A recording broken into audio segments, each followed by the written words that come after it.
In the summer of 1965, a group of young Nigerian army officers started meeting to discuss the decaying state of the nation and the best ways to salvage it. After months of meeting discreetly, the core planners came up with a program of actions, including taking over the reins of government in a military revolution, as they termed it, to permanently rid Nigeria of corruption and set it on the path of economic progress and prosperity. I was a party to the failed coup of January 1966. Yes. If you did not wait for him to return, he might bring in troops from abroad, particularly from Saudi Arabia or from any of the Islamic countries. Why didn't you wait for Dr. Azikiwe to come back? I haven't even thought about Azikiwe because, you see, he was so innocuous that, in fact, as far as we were concerned, he was not endangering anybody. The core of the mutinous officers was made up of the trio of Majors Kadna Nzeogu, Emmanuel Ifejona, and Adewale Ademoyega.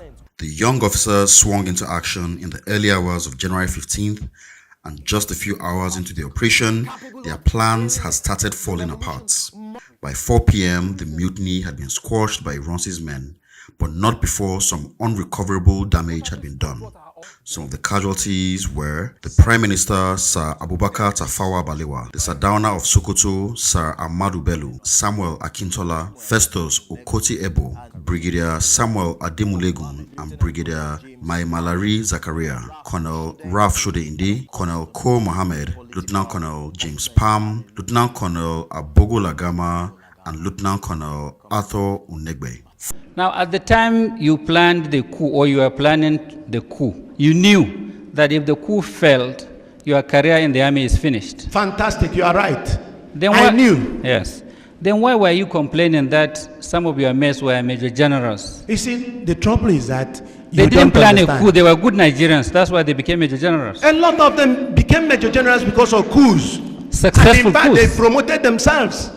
You should have known that. Why are you laughing? You should have known that. They promoted themselves. That's why other countries laugh at us. My Lord, there were various reasons why the coup took place. Okay. There were various, in fact, Hydra-headed reasons why the coup took place. Some people enriched themselves and they were killed. Some people were involved in the killings in the West and the TV area, and they were killed. Some people did a lot of other unsavory things. By the way, they talk about killing, and I'm repeating what I said at Enugu. It was never decided that anybody should be killed. Now, why was people disagreed on what should happen? I don't know how many coups you've taken part in, but it is never decided this man must be killed, that person will be killed, but you depend on what you see on the ground. Please go ahead. Yes, I'll go ahead, Mr. Gbulie.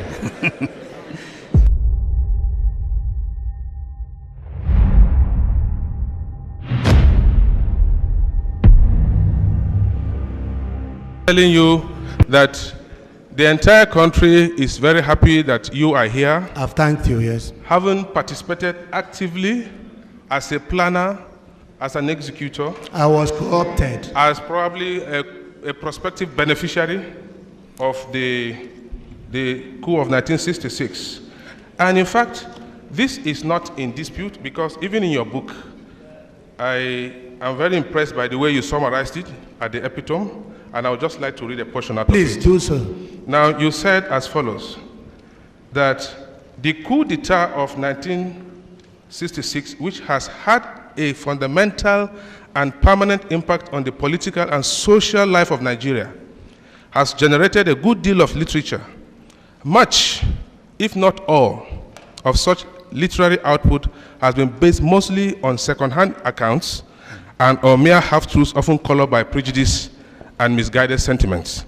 Then you went further to say, in Nigeria's 5 measures, which you wrote, yes, one of the key planners and executors of the coup gives the first ever factual first-hand inside account. Beautiful. Now, I agree with you in respect of this analysis in the sense that you have confessed as a witness of truth, even right here on earth, yes, that you were one of those that plunged this country into the catastrophe we're in right now. Certainly not. That's Listen, not what I witness. said. Listen, witness. Sir, Listen, witness. Let me ask can you. I say Listen. something? I never Listen, said any witness. such thing. Listen to me. Just you've answered in the negative. The January coup was Listen to me. as I a won't allow result you to of do that. other events. Will you agree with me that the January 15, 1966 coup had eventually led to the emergence of the Civil War? No. No. Let's start from the beginning. You must go from the genesis. The genesis is the killings, political killings in Nigeria, both in the West and in the TV area. All right? The killings, then of course, the other Hydra-headed problems Nigeria had caused the coup of January 66. Yes, I have heard that. The January 66 attracted the July coup. The July coup attracted the creation of states. The creation of states attracted Biafra. Biafra attracted the war, not the January coup 66. What I am That is telling a you- conglomeration of events, and you must take them into Listen, consideration. you see, what I want you to understand is one event led to the other. Beautiful. That's Right what- from the nationalistic days before the independence Yes. in this country. Yes. This country had been living in harmony, in peace, and not in pieces. That is not true. Wait a minute. Now, are you aware of a book written by Chief Obafemi Awolowo, his autobiography? I'm not aware of it. You have never seen this book? I have never set eyes on it. But you know Awolowo, late Awolowo. Of course I know. Awolowo. Yes, and you I are knew not him, aware actually. of this book, which touches. Awolowo is entitled to his opinion. I I don't agree. know what you are getting at. I agree. You will also agree with me that this document, this literature work, which is an exhibit for this court, Yes. is also entirely your opinion. It's partly my opinion and partly my experience. Yes, that is your Partly opinion. my opinion, partly my experience. I am not asking you for the substratum of this book, but I'm telling you it is your own personal opinion. I'm not asking you for the reasons. I am giving a story the way I saw it. I am not making any judgment. Now, I will read a portion of this book. It is not relevant to me. It will be relevant. You don't even know what I'm saying. You have made up your mind as to what to say. Listen to me. I'm going to tell you something out of this text, and I want you to agree with it or disagree with it. You don't know whether you will even agree with it. It's not everything I say that you disagree with it. Please listen to me. This is a book written by Chief Awolowo before he died about his autobiography. I will later tender the book to the appropriate person, but I want to have the benefit of you listening to what is there so that we can have your opinion. Let me. Now, in this book by Chief Obafemi Awolowo at page 172, there is a statement credited to late Dr. Nnamdi Azikiwe, and it goes as follows. Yes. Besides, in spite of his protestations to the contrary, Dr. Azikiwe was himself an unabashed Igbo jingoist. And he gave the game completely away when he said, inter alia in his presidential address to the Igbo Federal Union in 1949, as follows. He's quoting from what Zik said in a speech at a lecture. It will appear that the God of Africa has specially created the Igbo nation to lead the children of Africa from the bondage of the ages. The martial prowess of the Igbo nation at all stages of human history has enabled them not only to conquer others, but also to adapt themselves to the role of preserver. The Igbo nation cannot shirk its responsibility. Politically, you have seen with your own eyes how you were disenfranchised by the British. The Igbo nation has never been represented in the Executive Council. Economically, the Igbo nation has labored under onerous taxation measures without sufficient social amenities to justify same.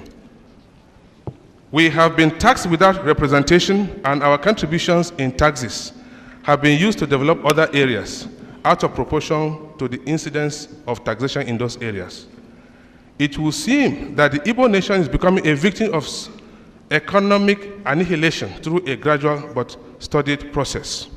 This was a quotation, and then Awolowo himself went further to say as follows.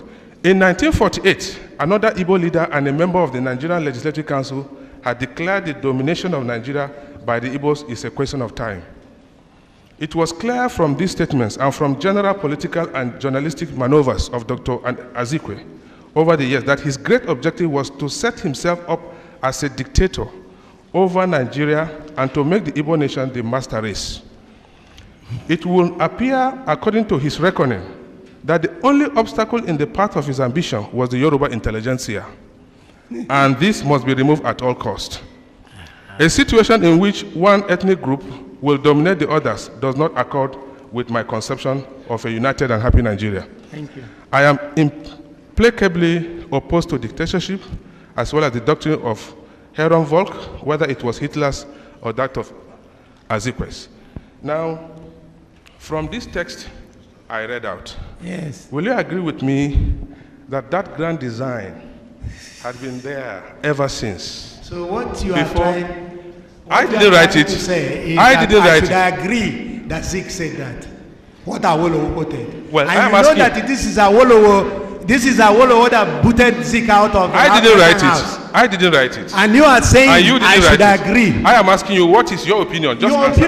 opinion, the question shouldn't have arisen. Are you in a before. position to say The this? question is, and this is not for you because I can't ask you questions.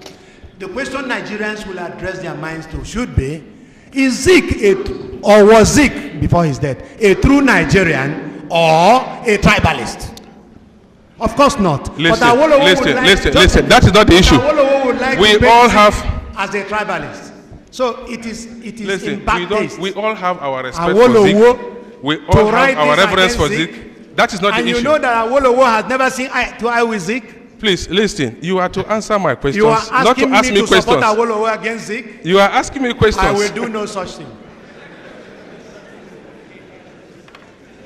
And I even doubt that Awolowo wrote it. Now, come. Now, look. I want you to reconcile your last statement when you asked me whether I wanted you to support Awolowo against Zik.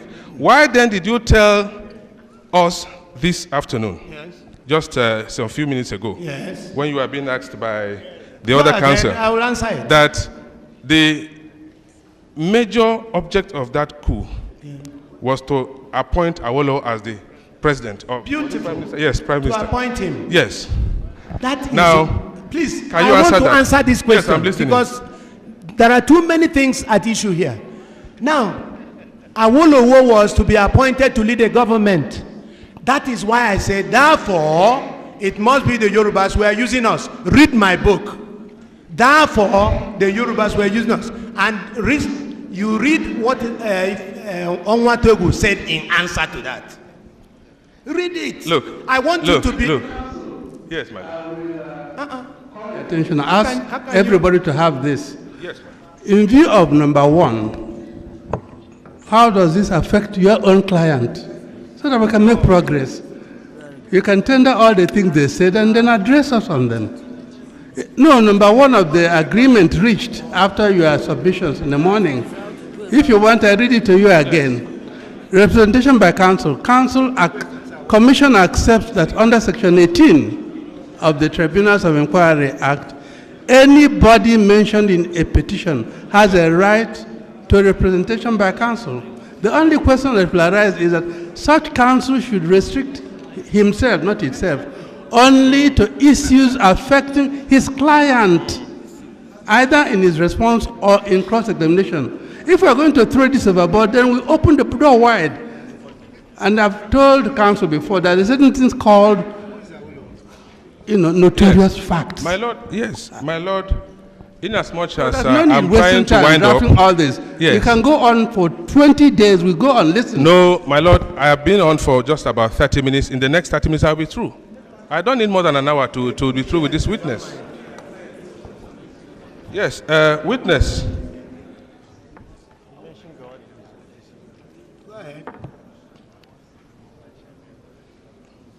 You are aware that there are different commissions in the Nigerian army. Different types of commission. We have the Regular Combatant Commission? You can't tell me. You are aware more than me. Yes, that's what I'm saying. Yes, I know more than you. Yeah, you know that more than me. I agreed. I concede to that. I am aware. Yes, you have about 4. Now, you will agree with me that Ojukwu was initially not a Regular Combatant Commission. He was converted. He was A short service. He was direct short Service Commission. Agreed. Direct short service because I agreed. he came from the I agree. university. You've answered it. You've answered it. Now, the same thing goes to late General Sir, Yeah, the same question goes to Ironsi. He was also not. he was not. He was direct not. short service. He was just short service commission. Agreed, but not a regular combatant. Of course he Yeah, wasn't of course, regular. yes. Now, but what about General Gawan? He was regular, just as I was. Agreed. Now, do you know why Ojukwu refused to succumb to the? Ojukwu said he was senior to Gawan. Yes. Will you agree to that? Will Why you shouldn't I agree? But you see, despite the fact? I said, why shouldn't I agree? But the point is not whether Gawan was, whether Ojukwu was senior to Gawan or not. Once there is a coup, even if he's a lieutenant taking over government, you don't start confronting the lieutenant, you get killed. So that is where I disagree with Ojukwu, and he knows. In terms of seniority, I put it to you that Gawan was senior to him by virtue of the fact that he was a regular combatant army officer. You don't do seniority that way.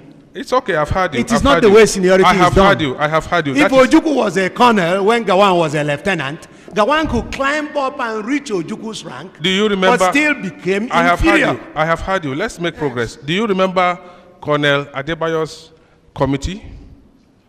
Which Adebayo's committee? I know Adebayo of the former chief of staff. Yes, there was a committee headed by him after the coup.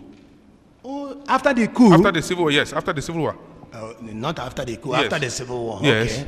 I attended that board. Yeah, yes. you appeared before him. Oh, yes, of course. You remember the sanctions? You remember the report? Anything? Do you remember any part of the I report? was thrown into jail again. You said so. What I was the thrown recommendation in respect to your person by that committee? to be detained. Apart from that, what about your rank?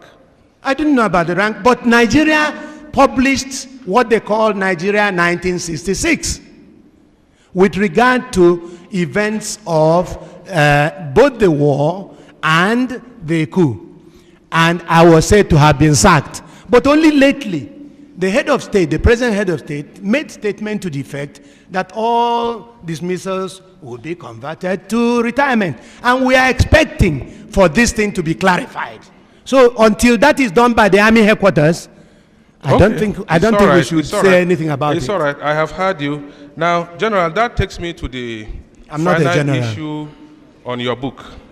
Now, you see, there is this controversy which goes around whether or not that January 15, 1966 coup can be referred to an entire Igbo affair or an Igbo coup. It is not an Igbo affair. I agreed. I have not asked you the question. You know it's not. Yes.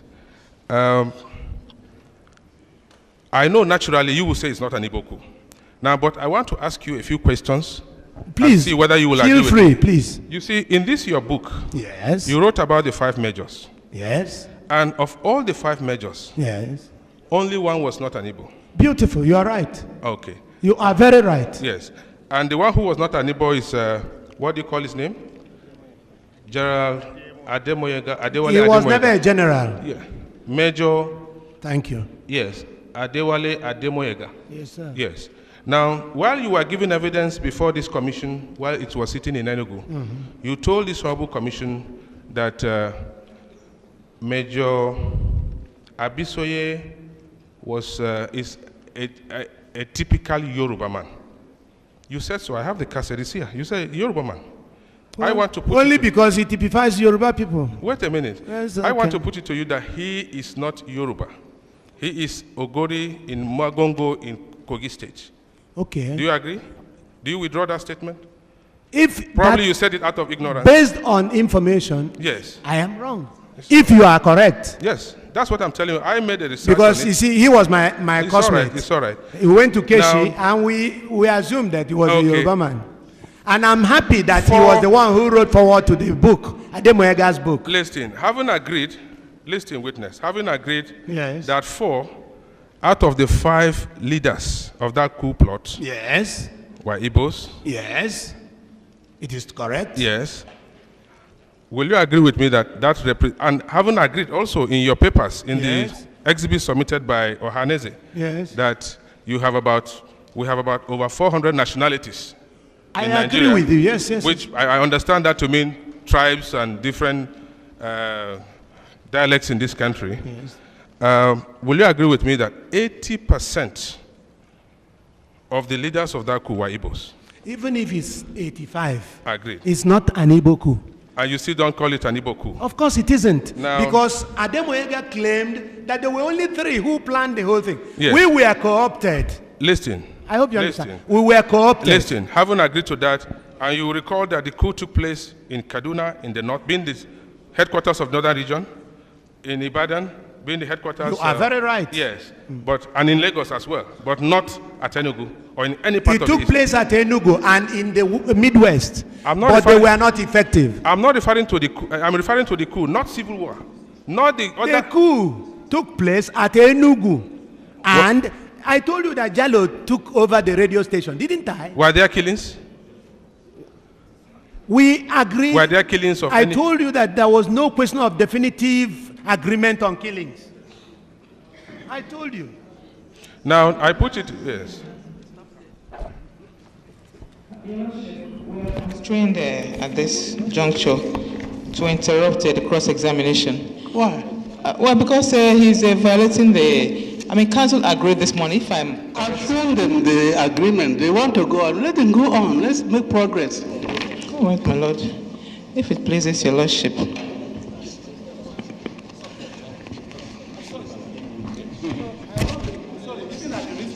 He hasn't finished. My lord, Let him finish. Then no, it will assist the commission because this way we will be.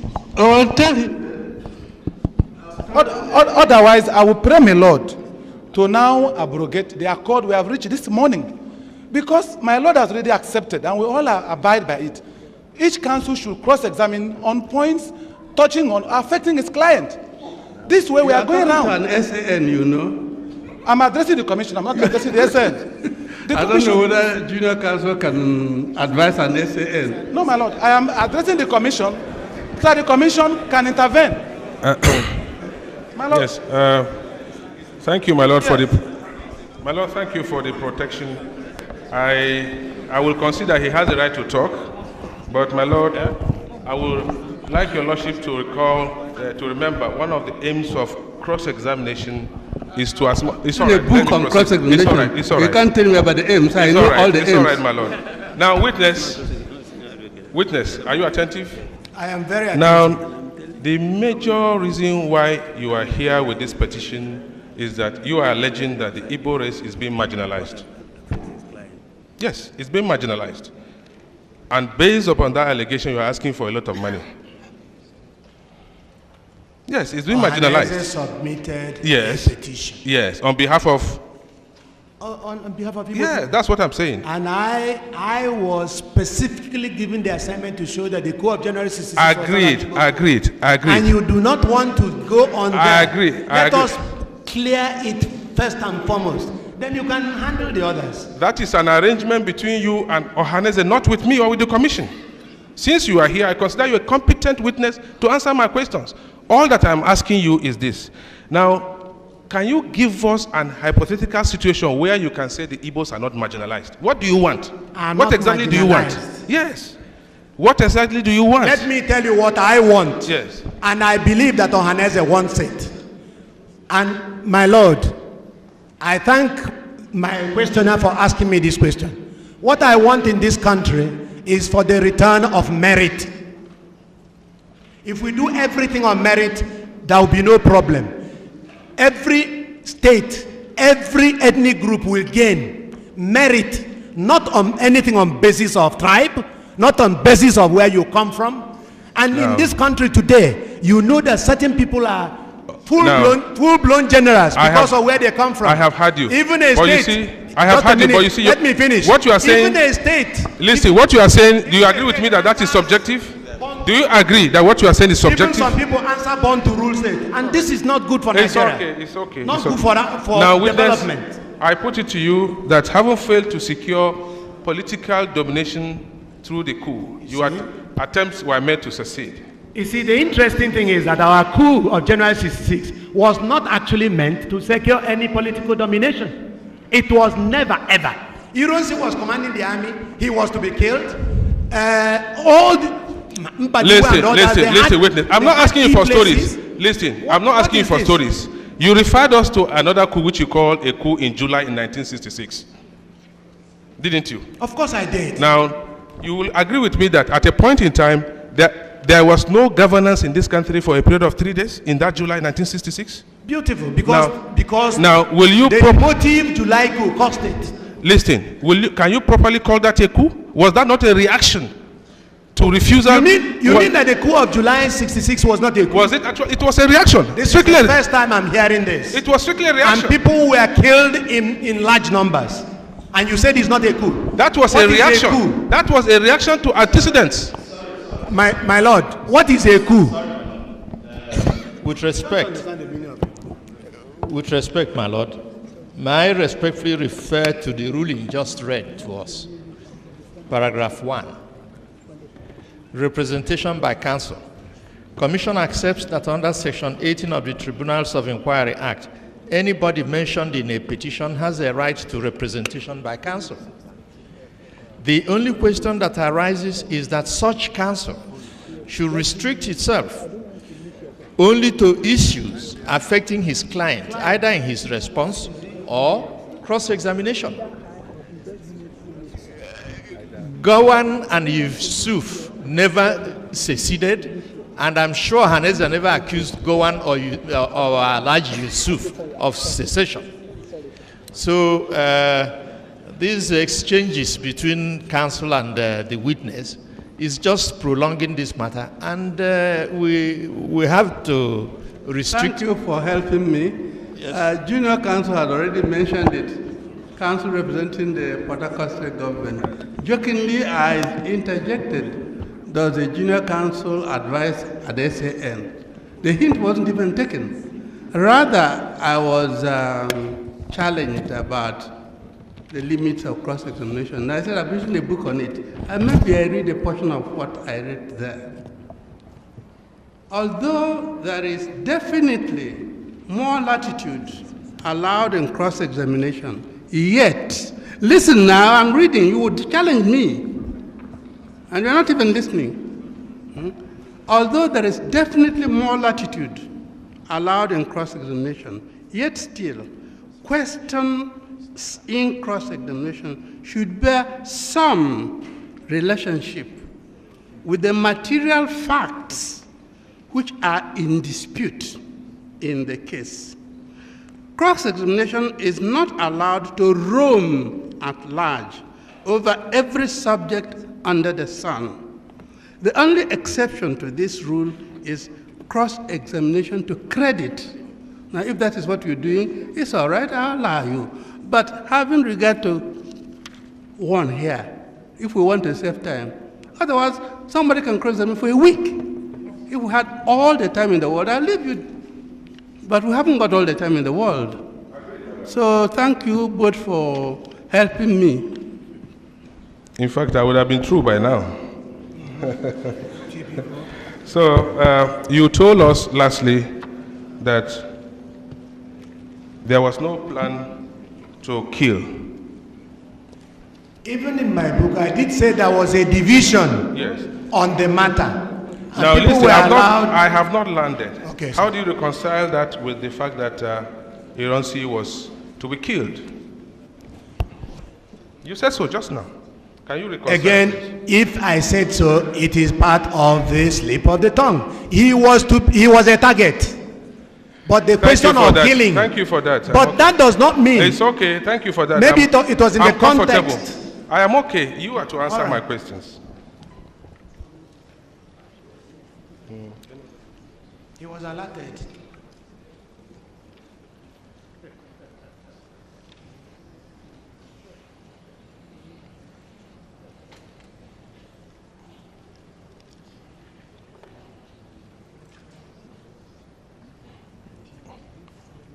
That's all for this witness, madam. Any questions from someone else? Any other questions? You want to ask again? I never asked. I thought you, no, you haven't. It's, sorry. You just contributed. Good afternoon, Captain. I have just a few questions regarding my clients. In the process, there are certain aspects for which I may require clarification. They may appear to stray, but it's for the purpose of being educated. What is an Igbo race? What is an Igbo? What is an Igbo? Who are Igbos?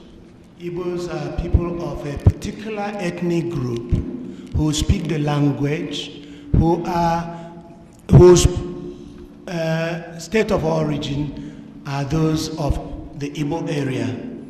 And I can name them if you want. Could you have a look at Exhibit 8, page Roman 8?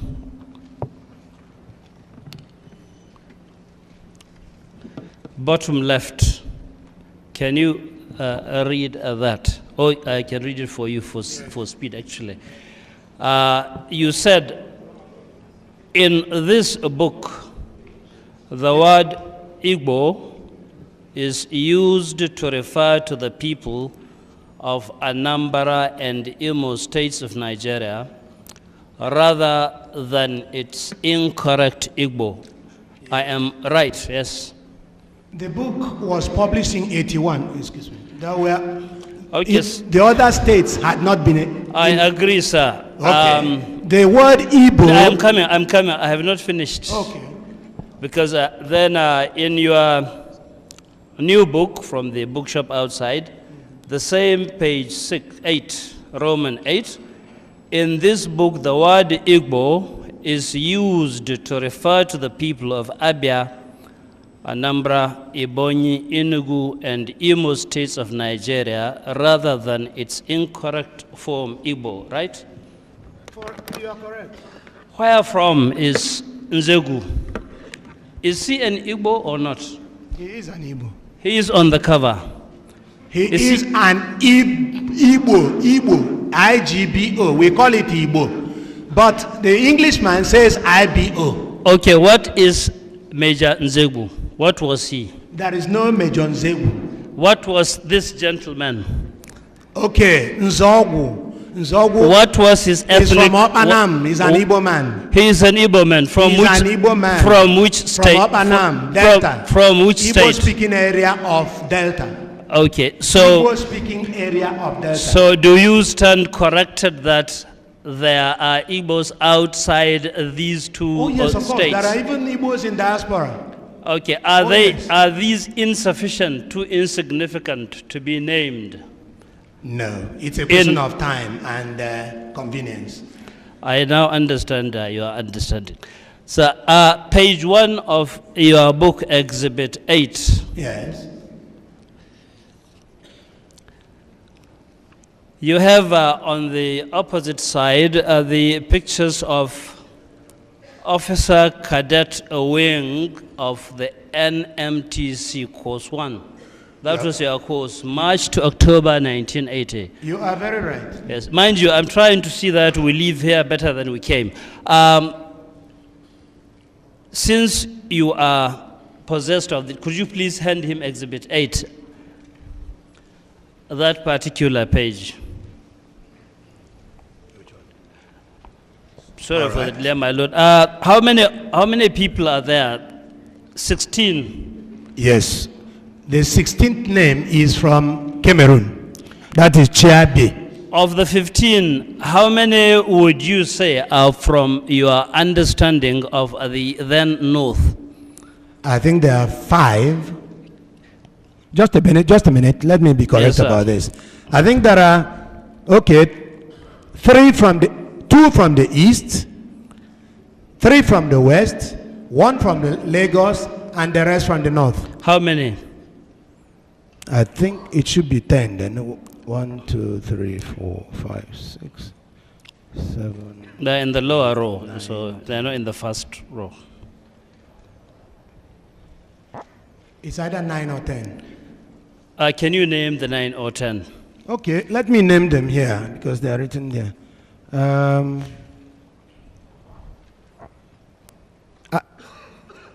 Obemudia. Sorry. Obemudia. Sorry. I'm awfully sorry. I got it all wrong. Okay. Danjuma, Abisoye, Obeya. Apollo. That's third. Alabi, Apollo, Adamu. Please, could. And Bami Boye, but. Oh, Bami Boye too, yes. You have got 5 out of 15. It's not 5. Just a minute. Adamu, Bami Boye, Apollo, Alabi, Obeya. Is Alabi from the north? Of course, he claimed he was a northerner. Go on. He claimed it. Yes, go on, yes. In fact, the trouble with Alabi is that he claimed anything, anytime. Okay, so we accept. I haven't finished. He is a Nigerian. This exercise is for the fact-finding for a better Nigeria. Yes. So, do you see 6 out of 16 as an unfair proportion relative to Nigeria, or do you see from those names any of them that ought not have been there? I do not quarrel with those who were sent abroad. Do you allow me, please allow me to expatiate? No, that was just a course. I must expatiate. That was only a course. I wrote about certain people who were there, but who, for instance, Adamu was for the Navy. Okay, these are okay. But he failed the course. They transferred him to the army. These are a fair representation, right? Say that again. These are not an unfair representation. They are a fair representation. I have never talked about unfair representation in respect of the numbers that were sent abroad. I talked about individuals. For instance, somebody was in the course. Wait,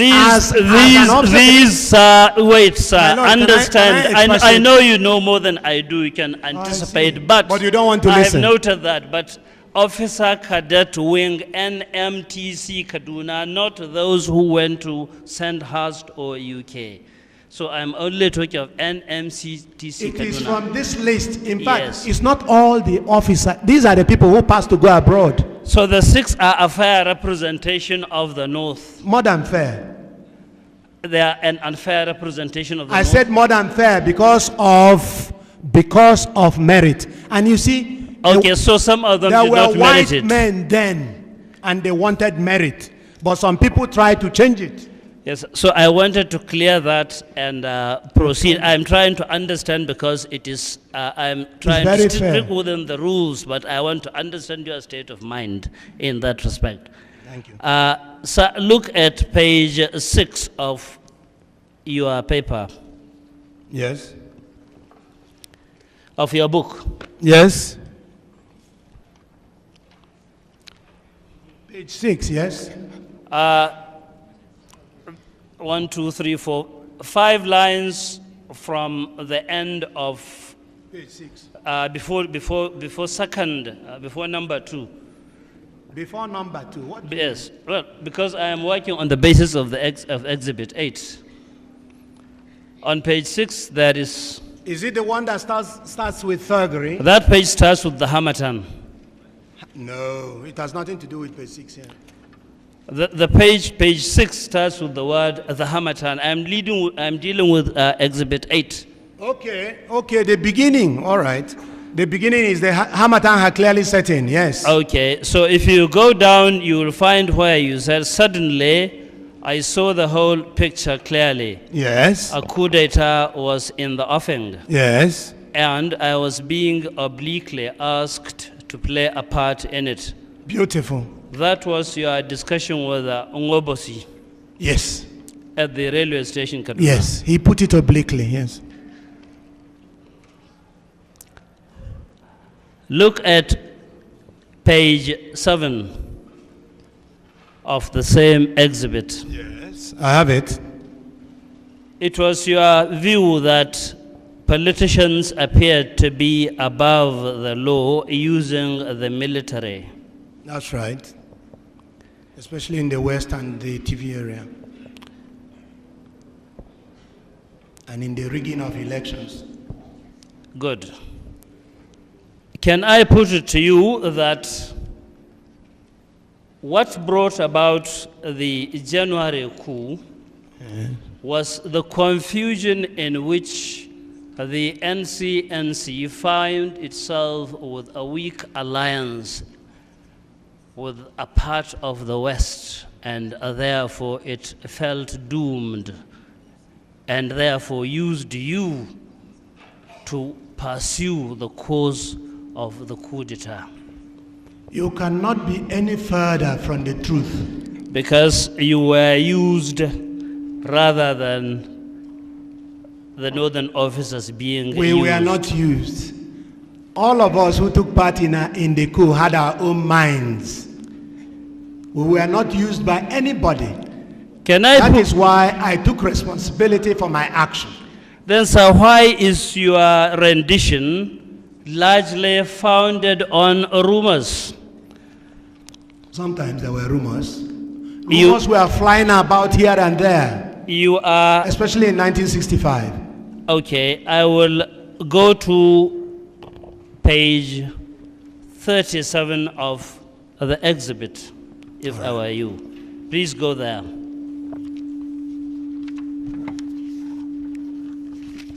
I have it here.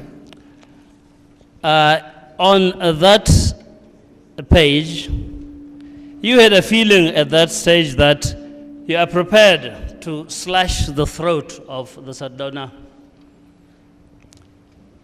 rather than shave his beard, allegedly told to you by your girlfriend Sue when you picked her up at FTC. And you said you would rather slit the throat of the premier. Could you please read out that portion? Yes, sir. Like I say, you go to page 37. Yes, read it out, please.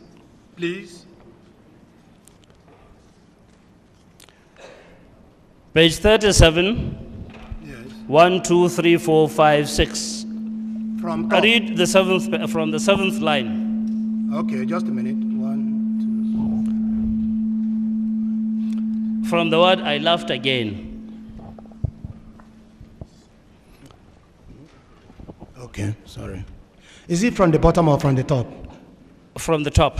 Okay, from the top. Line 7. Okay, 1, 2, 3, 4, 5, 6, 7. All right. The quotation from the top, line 7, says, "You mean to set things right?" Someone demanded. No, sir. What I have on your exhibit 38 starts with the word "I laughed again." It is not here that way. Well, this is what you presented, Enugu. I never presented that. I presented this. Chapter 10. Chapter 10? You make some numberings on the side. It's your fault, not mine. Yes.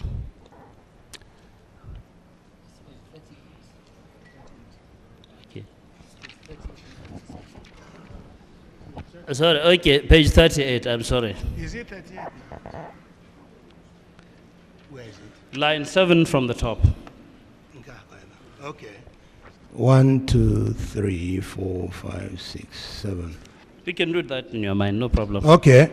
I laughed again, then stated that if I had been the deposed emir of Kano, I would not have wasted my time shaving off the Sadana's beard. I would certainly have slashed his throat and left him to die. I was probably not joking that time. Now, this was at Kaduna. I asked you to read. I have not asked you a question, sir. Okay. The ordinary meaning, an ordinary person with basic understanding of English would be, you would certainly have slashed the throat of the premier and left him to die, and you were probably not joking at the material time. Was that a responsible publication? I'm not being accusative. I'm just making a statement. I'm even trying to find the circumstances in which this was said. You went to sue at the FTC to pick up for the night or something. And somebody said, she said okay. She said she had some stories, some rumors. All right. On the premier. And then you laughed and said, well, I would have killed the man and left him to die. And I was not joking. That was between 10th and 12th of November 1960s. That shows you the gravity of my feelings at that time. You would that have, was 30-something years ago. Yes. So 30-something years ago, you were prepared to murder him as a 10th. No, you don't understand. He was said to have been shaven by somebody. Yes. And then you said you would have done worse. And it's in the circumstance that I made that remark.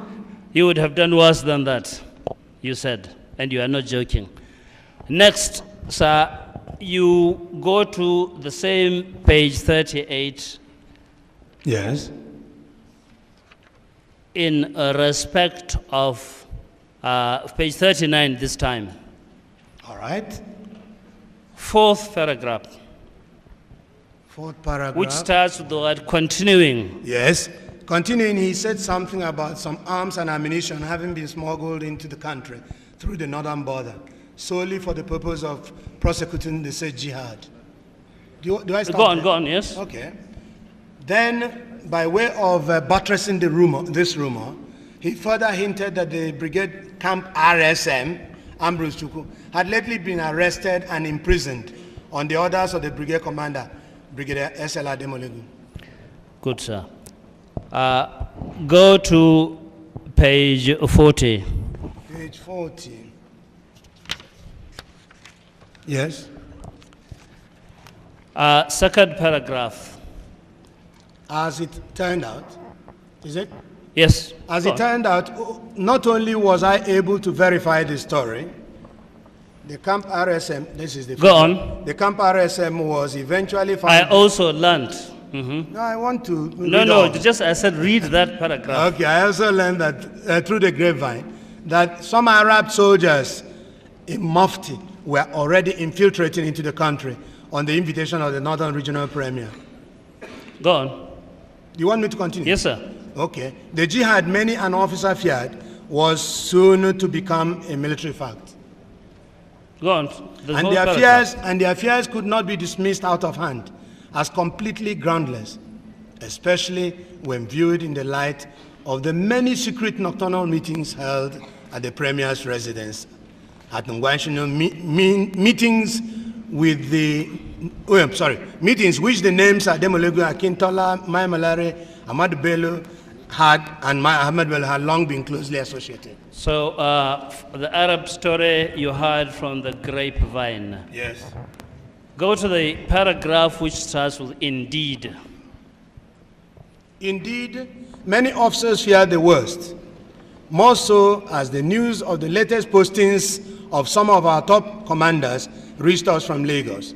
The GOC, General Gbulie and Igbo, was to go on indefinite leave at the behest of the Defense Ministry.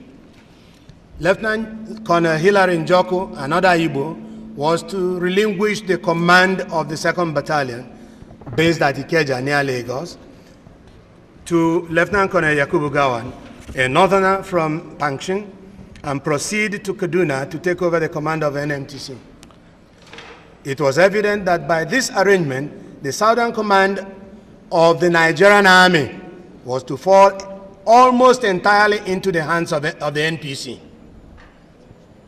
What with Brigadier Zach Mamalari, a northerner, commanding the Lagos-based 2nd Brigade, Lieutenant Colonel Yakubu Gawan, presiding over the said 2nd Battalion at Ikeja, and Lieutenant Colonel Lajima, also a northerner, commanding the Ibadan-based battalion. If you can stop there, what was the source of this information?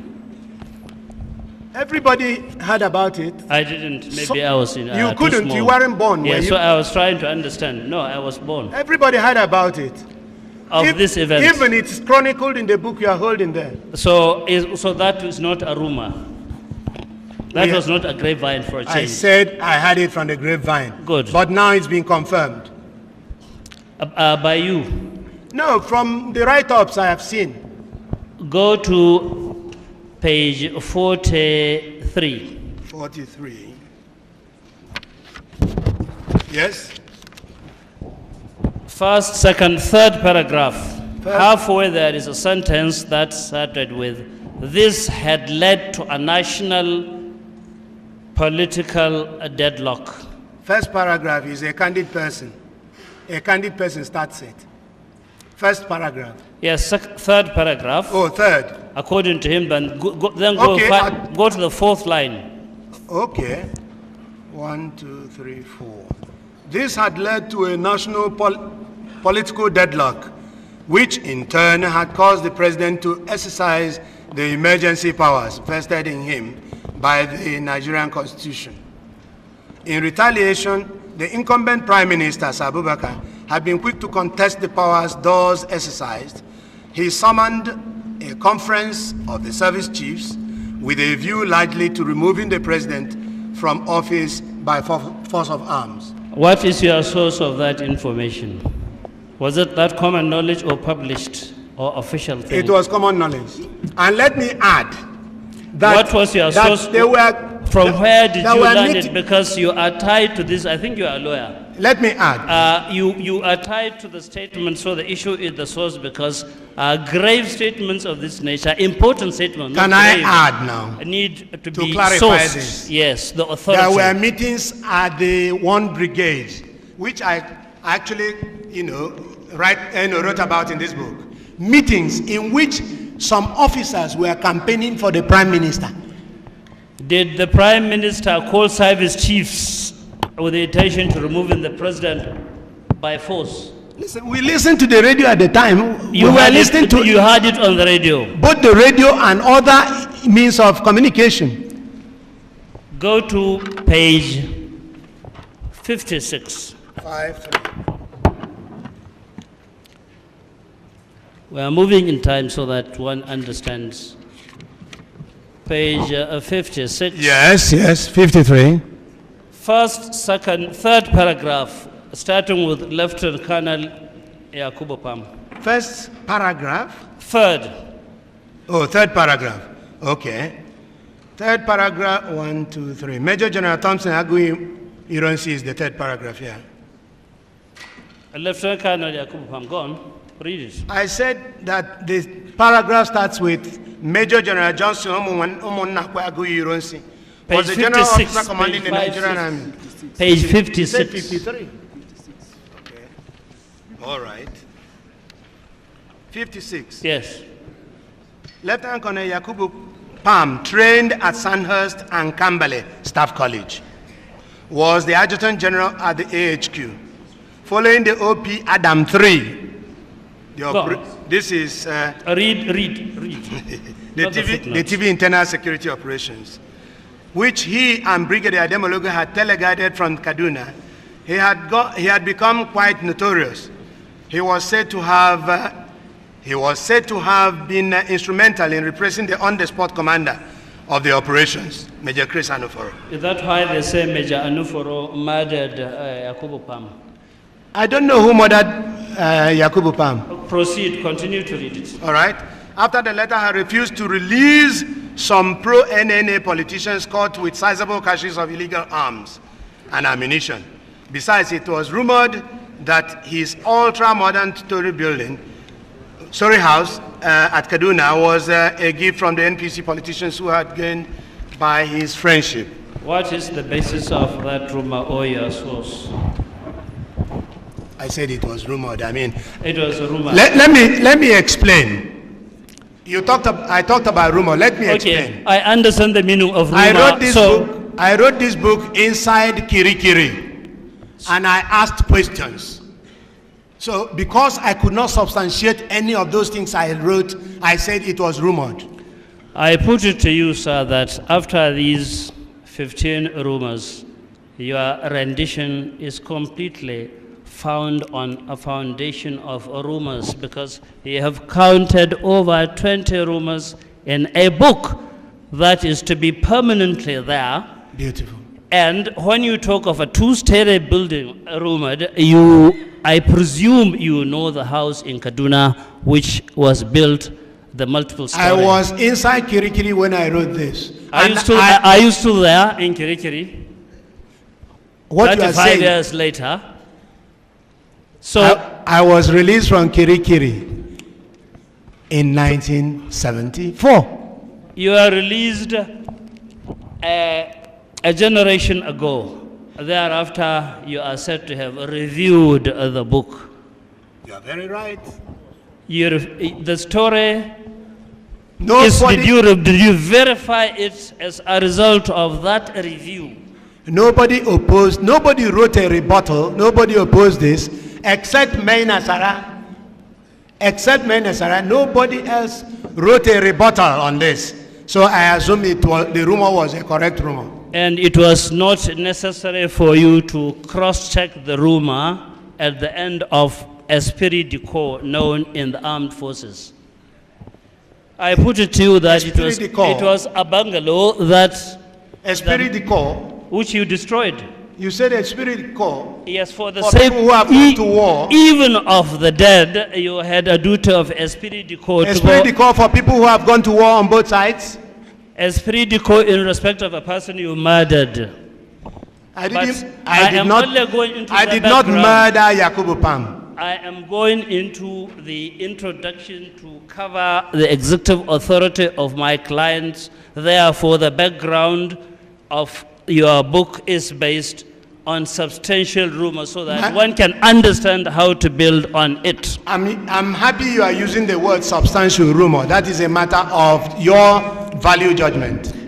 So in the circumstance, did you consider, repeat it if you like, if you don't know, did you consider that action you did justified at the time? Which action? The January 15th coup.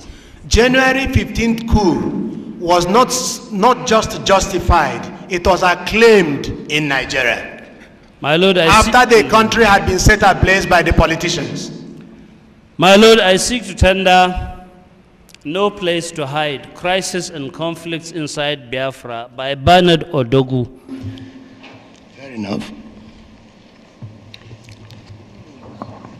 In cross-examination, the witness, not just tendering document, confronting with that document, Yes, what my portion Lord. of it are you confronting him? What did he say that you want to confront him with? On 15, 15th. hold it, then you have laid the foundation. My Lord, then you can yes, tender. indeed. My Lord, the foundation has been laid that the 15th All right, January if you tender anything, we'll was accept it. reasonable. It's all right. I Exhibit stand, 56. I'm very much guided, my Lord. You accept that at the time it was reasonable for you to have embarked on that coup 56. of January 66. Reasonable. It was justified. It was imperative. It was imperative. Did you not consider it imperative that there would be a backlash? Of course, if we failed, I said it in the book. 56. If we failed, we would tender it as Exhibit 56. Yes, my After Lord. marking, then you can use it. Yes, my Lord. I am guided, my Lord. If we failed, I we will have be shot. confidence. If we failed, we knew the implications of a coup. And many people have been shot in this country anyway. What would have been the implications in your mind had you failed? It's even written here. If we failed, we would be tried and shot. The unfortunate thing is that we were not tried and shot by either Ironsi or Gawan. What would have been the reasons for that failure? Say it again. Give me one reason why the coup could have failed. There are many reasons. Because Ironsi got away. It was Ironsi that actually quelled our coup. Ironsi and Igbo quelled that coup. I want you to look at page 212 of Exhibit 56, third paragraph. Start reading that portion by Bernard Odogu. I'm not Bernard Odogu. I can't read. No. I cannot read what he wrote. Then, if I'm awfully sorry. That is the opinion. I don't. I stand to be protected, my Lord. Can I ask him to read that portion, having laid foundation of the reasons, or do I read it out? How am I sure this is Bernard Odogu's No, book? you are not Bernard. I'm asking you to read. The book doesn't look like this. You can concoct something and say it's Bernard Odogu. I'm sorry, my Lord. Read page 212 of... I will not read Bernard Odogo's book. I thought you It's are simple. denying its authenticity. Well, I've given you benefit of doubt now. My Lord, read it yourself. We are going to construct. This is, give him, no problem. Give him the exhibit to follow, then I will read. We are here to construct, not to destroy. Thank you. Where is the it? third paragraph on page 212. Where is it? The coup did not affect two other regions. Bana Edogo, the DMI, by the way, of Biafra. The East and the Midwest, so there were no casualties. Of course, with that set of affairs, given the sectional background of our political orientation and awareness, it was easier to predict that what would happen next, despite the apparent joyful enthusiasm of the masses in welcoming the new order. In fact, a northern colleague and personal friend of mine, Adamu Mohammed, and I had a very frank talk on the coup, and we were both in agreement that the so-called revolutionaries had performed very badly in view of the one-sidedness of the operation and the selectiveness of the killings. After my discussions with Mohammed, I made the following notes in my notebook appraising the situation. 23rd January 66. He said, with all the returns in, we now seem to have a complete picture of the coup, the plotters and the casualties. Reading through the newspapers, one gets the impression that this national catastrophe, which is termed a revolution, is being blown greatly out of proportion. It does appear to me that that we have all gone wild with jubilation in welcoming the so-called dawn of a new era without pausing to consider the possible chain reactions that may soon follow. Looking again at the list of the victims of that bloody affair, I do not agree with the comment of my colleague Mohammed. I do agree with the comment of my colleague Mohammed that it could have passed for a grand national honors list. And coming to think of it, I shudder at the possible aftermath of this folly committed by our boys in Kaki. And what has kept coming to my mind since then, since the afternoon on, is the passage in Shakespeare's Macbeth, and they say, blood will have blood. First, I ask myself this question, I'm about to finish. What will be the position as soon as the present mass euphoria in welcoming the revolution in the country fades away? There is already some rumor here within diplomatic circles that January 15th was a grand Igbo design to liquidate all opposition in order to make way for Igbo domination of the whole country. What then is the Igbo man's defense to this allegation in the light of the sectional and selective method adopted by the coup plotters? That's his diary. Although sitting here alone as I write this, I'm tempted to say that there was no such Igbo design. Thank you very much. Yet the inescapable fact is that Igbos are already, as a group, being condemned by the rest for the activities of a handful of ambitious Igbo army officers. Thank you. Igbo army officers, ambitious Igbo army officers. Including Ademoyega. Ambitious Igbo army officers who were 4 of the 5 majors or whatever proportion. For here I am with the rest of my Igbo colleagues, some thousands of miles away from home, yet being put on the defensive for such actions that we were neither consulted about nor approved of. Our northern colleagues and friends now look us as Igbos, here as strangers and potential enemies. Then I asked myself the question posed to me this afternoon by my colleague: what would I do if I were placed in the position of the northerner? What do I do? How do I react to the situation? Do I just deplore and condemn those atrocities, or do I plan a revenge? I do not blame the northern chaps for feeling so since the events of the last few days, they definitely have my sympathy, for it must have been shocking, to say the least, for one to wake up one fine morning to find nearly all one's revered leaders gone overnight. But they were not only northern leaders as such, and I am as much aggrieved at their loss as any other Nigerian, northern or otherwise. I am particularly shocked at the news that Major Efejuna personally shot and killed his mentor, Brigadier Memalari. My God. That must have been Caesar and Brutus come alive, with the brigadier definitely saying, "Etu Emma," before collapsing. Or Major Anuforo, Colonel Pam saying, "Etu Anuforo," before collapsing. Would you consider Odogu's diary story reasonable in the circumstances? Thank you very much for what you read. The import of what you've just read is the fact that the coup was not an Igbo coup. It was not an Igbo plot. If you read it again, read it properly. It was an ambitious... Somebody abroad. Listen. I asked for yes.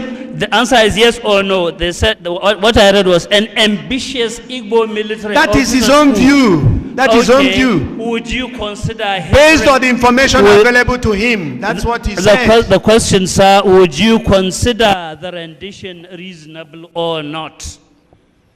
This writer, yes, no, it is this not. Writer Yes, is saying it is not an Igbo plot. And there is no denying it if you read it again. Better read it properly.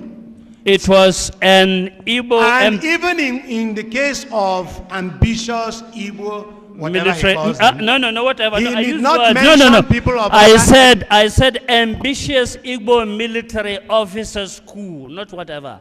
Those are the words. So stick to that. Based on the information available to him. Yes, so... And, and you can now see from what is written, those who gave him the information. Were you ambitious? He was reacting. Were you ambitious, sir?